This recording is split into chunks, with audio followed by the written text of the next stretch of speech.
एक पत्नी के नोट्स। इस उपन्यास का नायक संदीप महिलाओं को आकर्षित करने के लिए कुछ भी करता है। मित्रों, समाज में कुछ पुरुष अहंकारी होते हैं।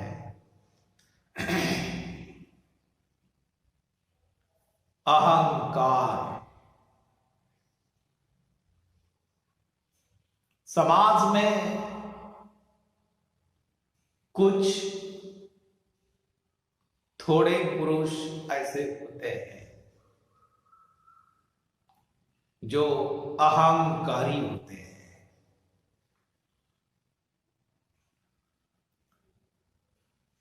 कविता के पति संदीप महिलाओं को आकर्षित करने के लिए कुछ भी करता है।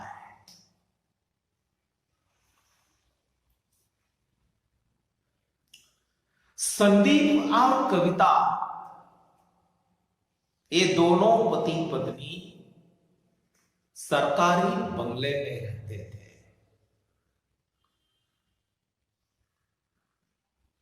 उनके आस पास पड़ोस सामने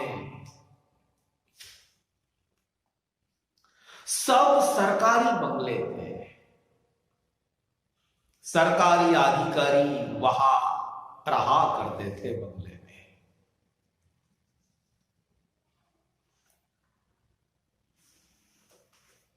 संदीप और कविता जिस बंगले में रहते थे उस बंगले के सामने वाले मकान में एक नए दाम्पत्य रहने के लिए आए। एक नए पति पत्नी रहने के लिए आए। उनका नाम था अखिल भार्गव और पत्नी का नाम था नीलिमा भार्गव। एक दिन संदीप ने उनके सामने वाले मकान में जो नए दाम्पत्य रहने के लिए आए, पति पत्नी रहने के लिए आए, अखिल भार्गव और उनकी पत्नी नीलिमा भार्गव, इन दोनों को शाम के समय अपने घर खाने के लिए बुलाया, खाने पर बुलाया। शाम का समय था। नीलिमा भार्गव अत्यंत तरुण थी। केवल तरुण ही नहीं, सुंदर भी थी। अखिल भार्गव और नीलिमा भार्गव संदीप के घर भोजन पर आए। चारों बैठे हुए थे। उनकी गपशप शुरू हो गई। खाने से पहले, खाने से पूर्व, भोजन करने से पहले उनकी गपशप शुरू हो गई। संदीप बैठा हुआ था, पत्नी कविता बैठी हुई थी, अखिल भार्गव, नीलिमा भार्गव और संदीप के घर का नौकर सोहन रसोई घर में था। संदीप के घर के नौकर का नाम सोहन, ध्यान में रखो, वह किचन में था। अखिल भार्गव ने एक मोहक मुस्कान के साथ कविता से कहा। मोहक मुस्कान है, हंसते हुए एक मोहक आकर्षित करने वाली हंसी के साथ कविता से कहा। संदीप की पत्नी कविता से कहा, अखिल भार्गव ने, कि हमारे और तुम्हारे बीच सबसे कॉमन बात है, सबसे कॉमन बात यह है कि हम लोगों ने ही एक ही आधार पर विवाह किया, प्रेम। अखिल भार्गव मुस्कुराते हुए कविता से कहता है कि हमारे और आपके बीच सबसे कॉमन बात यह है कि हम लोगों ने एक ही आधार पर प्रेम, एक ही आधार पर विवाह किया और वह प्रेम। और आप दोनों ने भी तो प्रेम विवाह किया है। संदीप की पत्नी मंद मंद मुस्कुराने लगी। बेचारी तनावग्रस्त स्थिति में घर में रहती थी। वह अपने पति से हमेशा डरती थी, संदीप से डरती थी। उसके मन में संदीप के बारे में एक डर था। वह अखिल भार्गव के इस बोलने पर, इस वाक्य पर खिलखिलाकर नहीं हंसी, वह मंद मंद मुस्कुराने लगी। और नीलिमा भार्गव ने एक खास ऑफिसर की पत्नी के अंदाज में होठ निकालकर अपना सिर हिलाया। फिर उनकी बात आ गई हिंदी फिल्मों की ओर। बातों बातों में हिंदी फिल्मों की चर्चा आ गई। बेचारी कविता नीलिमा से कहती है कि फिल्मों में खलनायिका बेहद अपना खुला बदन रखती है। कविता ने नीलिमा से फिल्मों के बारे में कहा कि फिल्मों में जो खलनायिका होती है वे अपना बदन, वे अपना शरीर बेहद खुला रखती है। अखिल भार्गव बीच में कहता है कि असली दुनिया में ऐसी लड़कियां न जाने कहां छुपी रहती है। एक खुल्लम खुल्ला बात कर रहे थे। मित्रों, आप लोग भी एक ग्रामीण नेचर के हो, यानी मैं हूं नहीं तो आप लोग, एक हमें एक ग्रामीण टच है। हमारे परिवार में ऐसी बातें खुल्लम खुल्ला नहीं की जा सकती, होगी नहीं। परंतु एक हाई सोसाइटी की जो फैमिली होती है, हाई सोसाइटी में रहने वाले जो लोग होते हैं, उनमें आपस में जो भी कुछ बातें चलती है वह खुल्लम खुल्ला चलती है। अखिल भार्गव कहता है कि असली दुनिया में ऐसी लड़कियां कहां छुपी हैं पता नहीं है। इस पर संदीप कहता है कि असली दुनिया में नायिका और खलनायिका अलग अलग लड़कियां नहीं होती। एक ही लड़की अपने जीवन में नायिका की तरह प्रवेश करती है और खलनायिका की तरह स्थापित हो जाती है। आमतौर पर पत्नी दिन में खलनायिका बन जाती है और रात को नायिका की तरह पेश आती है। संदीप का ये जो वाक्य था, इस वाक्य में नीलिमा भार्गव लाज से गुलाबी पड़ गई। वह शर्मा गई नीलिमा भार्गव, परंतु कविता डर के मारे पीली पड़ जाती है। कविता को अपने पति संदीप की यह जो बात थी, यह बात अच्छी नहीं लगती। इतनी बड़ी कॉलोनी थी, वहां इतने सारे सरकारी बंगले थे, परंतु कविता की कोई भी खास सहेली आज तक नहीं थी। कोई भी लड़की नहीं थी। अगर किसी लड़की से कविता मेल जोल बढ़ाए, किसी सहेली को तैयार करे, तो उसका पति उस लड़की से संवाद स्थापित कर लेता था और अपनी बातों से वह उसका मनोरंजन करता था। आखिर क्या हो जाता था? कविता जिस लड़की को अपनी सहेली बनाती थी, संबंध बढ़ाती थी, कविता शांत रह जाती थी और संदीप को नया संपर्क मिल जाता था। यानी पत्नी कविता को अपने पति संदीप का यह बर्ताव बहुत अपमानित करने वाला लगता था। परंतु यह जो अपमान था उसका, वह लोगों के सामने व्यक्त भी नहीं कर सकती थी, वह जाहिर भी नहीं कर सकती थी वह अपमान।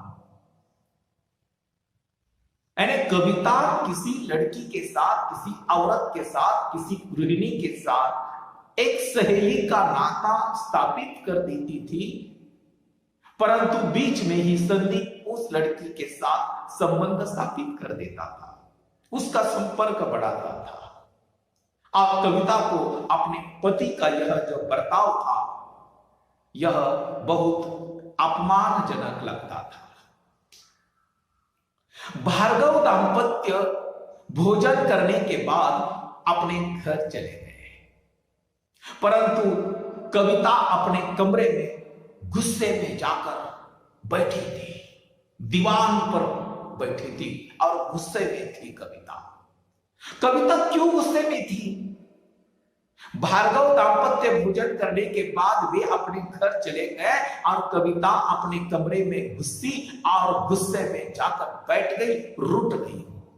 इसका कारण यह था कि नीलिमा भार्गव के सामने या सम्मुख संदीप जो बर्ताव कर रहा था, संदीप जो बातें कर रहा था, वह पत्नी कविता को बिल्कुल पसंद नहीं था। इसीलिए संदीप की पत्नी कविता अपने कमरे में जाकर गुस्से में बैठ गई। संदीप उसके पास आकर कहता है, संदीप अपने पत्नी कविता के पास आकर कहता है, देखा जब वे लोग घर में आए तो उसकी बीवी कितनी उबी हुई थी, कितनी बोर चेहरा था उसका, और अब इस घर से बाहर चली गई तो कितनी हंसती हुई, खिलती हुई घर से चली गई है। कविता ने संदीप को हटाते हुए कहा, पुरुष वैसे भी तुम्हें कम पसंद आते हैं और औरतों को प्रभावित करना ज्यादा आसान और फायदेमंद होता है। मित्रों, संदीप का जो व्यक्तित्व है,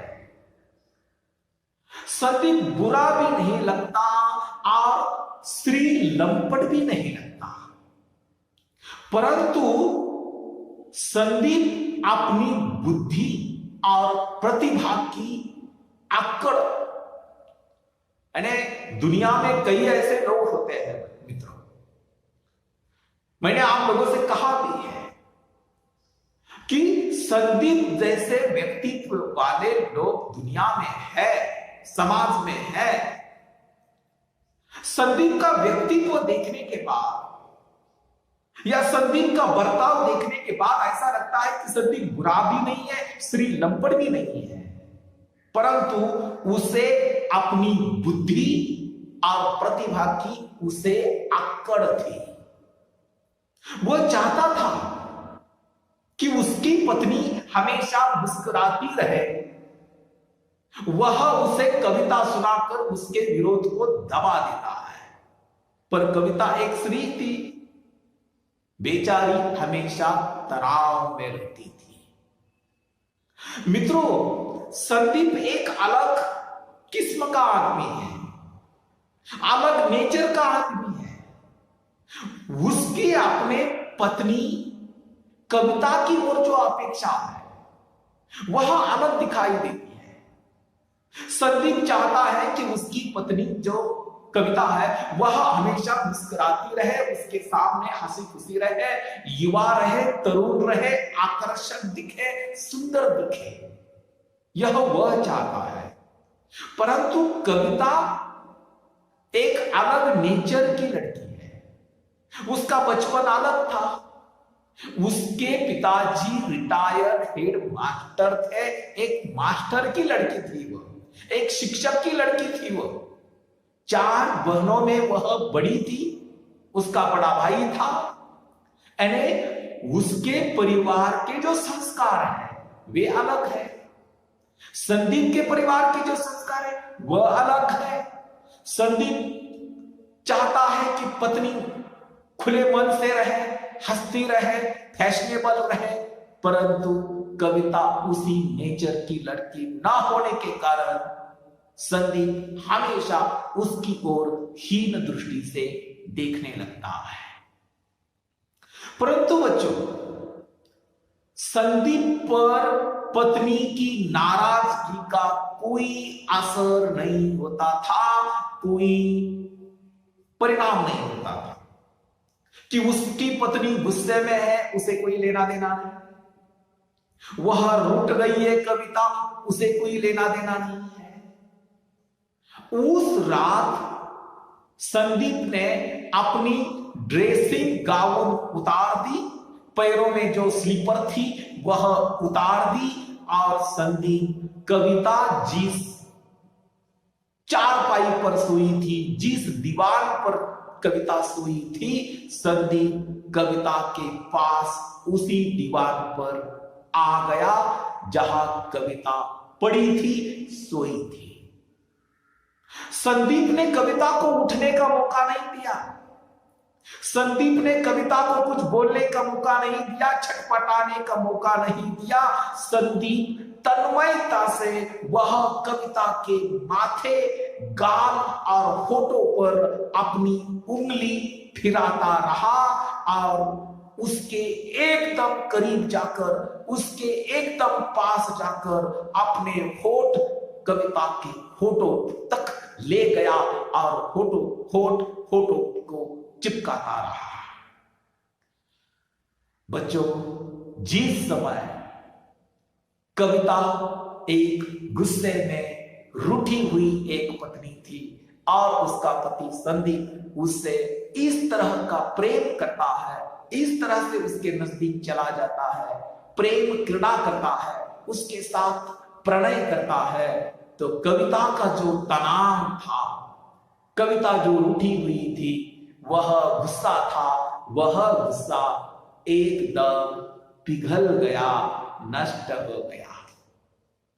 अपने पति के बारे में जो शिकायतें थी, वह सारी शिकायतें कुछ क्षण में कविता भूल गई और एक क्षण का संदीप, यानी उसी क्षण का जो संदीप था, जिस कविता के साथ उसका पति संदीप प्रणय क्रीड़ा कर रहा है, काम क्रीड़ा कर रहा है, वह क्षण का संदीप इतना अच्छा, निश्चल और निर्मल था कि उस पर शंका तो क्या, उससे शिकायत भी नहीं की जा सकती थी। रात को आनंदित होकर, उस रात को आनंदित होकर कविता कब सो गई उसे भी पता नहीं चला, परंतु संदीप रात भर संगीत सुनता था। एक बेचैन आत्मा की तरह, एक बेचैन आत्मा की तरह संदीप सिर्फ 2-4 घंटे सोकर ताजा हो जाता था और सोती हुई कविता को निहारता रहता था, उसे बेहद प्रिय लगता था। अपनी पत्नी सोई हुई है, कविता जो सोई हुई पोजीशन में है, उसी को निहारना उसे बहुत प्रिय लगता था और अपने हल्के हाथों से कविता के बालों को संवारने लगा था। संदीप को नींद नहीं आ रही थी। संदीप देर रात तक बालकनी में बाहर आकर तारों से भरा जो आकाश था उस आकाश को वह देखता रहता था। फिर उसके बाद वह घर में आकर कविता के पास आकर सो गया। वह रात चली गई, सुबह हो गई। सुबह की चाय के समय जब संदीप उठा, तब तक कविता भी अपना दिन शुरू कर चुकी थी। वह नहा चुकी थी, बालों का जूड़ा बांध चुकी थी और उस दिन सुबह सुबह कविता अपने आप को बेहद तरुण, बेहद आकर्षक पा रही थी। नौकर सोहन ने उन दोनों पति पत्नियों के सामने चाय की ट्रे लाकर रख दी और संदीप ने चाय का मग्गा उठाया, चाय का घूंट पी रहा था और उसी के साथ साथ संदीप हाथ में अखबार यानी वर्तमान पत्र पढ़ रहा था। अखबार उसने खोला, वर्तमान पत्र पढ़ रहा था और वर्तमान पत्र की खबरें पढ़कर हंसने लगा। संदीप वर्तमान पत्र में उसने कौन सी ऐसी खबर पढ़ी है जो हंस रहा था कविता के सामने। कविता उसकी ओर देख रही थी।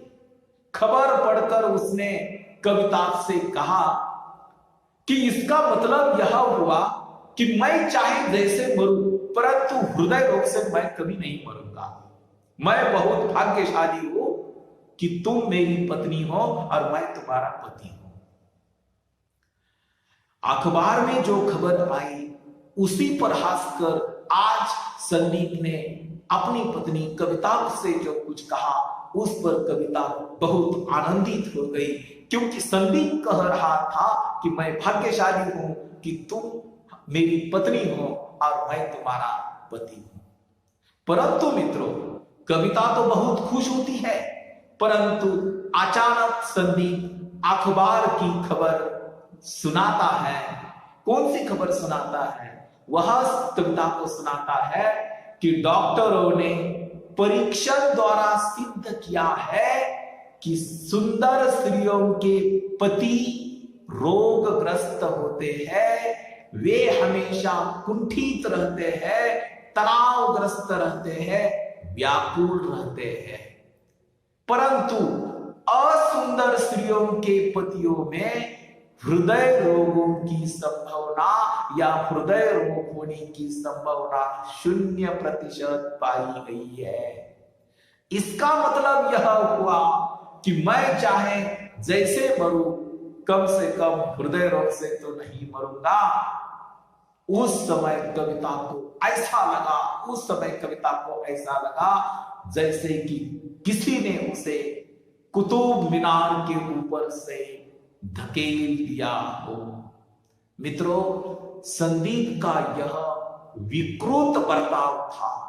प्रथमतः वह अपनी पत्नी की प्रशंसा करता है और बाद में वह डॉक्टरों ने जो परीक्षण किया है वह बातें उसे सुनाता है कि सुंदर स्त्रियों के पति जो है वह रोगग्रस्त होते हैं, हृदय रोग आने की संभावना उन्हें अधिक होती है, वे कुंठित होते हैं, व्याकुल होते हैं। परंतु असुंदर लड़कियों के पति या असुंदर स्त्रियों के पति, उन्हें हृदय रोग होने की संभावना बहुत कम होती है। इसका अर्थ क्या है?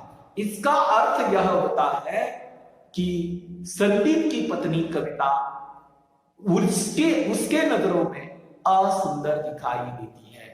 यानी कविता बेहद सुंदर थी बेचारी, परंतु संदीप की नजर में, पति की नजर में वह असुंदर ही थी और वह संदीप अपनी पत्नी को ना जाने इस तरह से उसके शरीर को नोचने का काम, टोकने का काम करता था कि उसके हृदय को, उसके मन को ऐसे दंश होते थे, ऐसी वेदनाएं होती थी, ऐसी पीड़ाएं होती थी कि शब्दों के जो मार है वह हमेशा देता रहता था।